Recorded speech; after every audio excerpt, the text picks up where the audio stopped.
বলা হয়েছিল ইলেকশনের পর পরিবর্তন হবে, আমরা কোনো পরিবর্তন দেখতে পাইনি।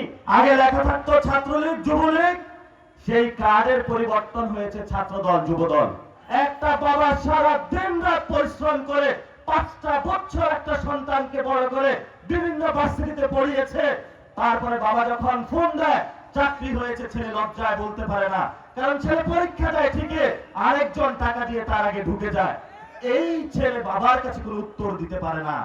আমরা এই পরিবর্তনের দাবি নিয়ে আজকে আপনাদের কাছে এসেছি।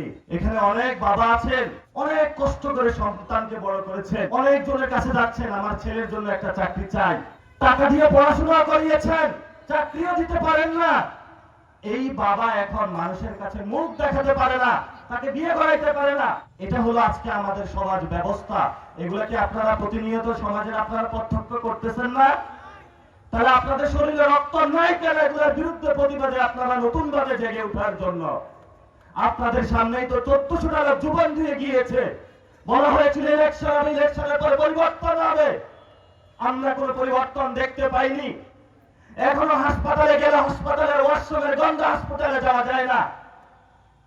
একজন যার সন্তান হবে হসপিটালে গিয়ে আপনি যে একটা ভালো চিকিৎসা পাবেন, আপনার সন্তানটা যে ভালো মতন তার পৃথিবীতে চলে আসবে সেই ব্যবস্থা বাংলাদেশের হসপিটালগুলোতে নাই। সন্তানকে স্কুলে পাঠাবেন, বাসায় আসতে জিজ্ঞেস করে কি শিখাইছে তোমাকে? ইংরেজিও বলতে পারে না, অঙ্ক করতে পারে না, বাংলাও বলতে পারে না, কিন্তু সে সারাদিন স্কুলে গিয়ে পড়াশোনা করে। এই হলো আমাদের শিক্ষা ব্যবস্থা।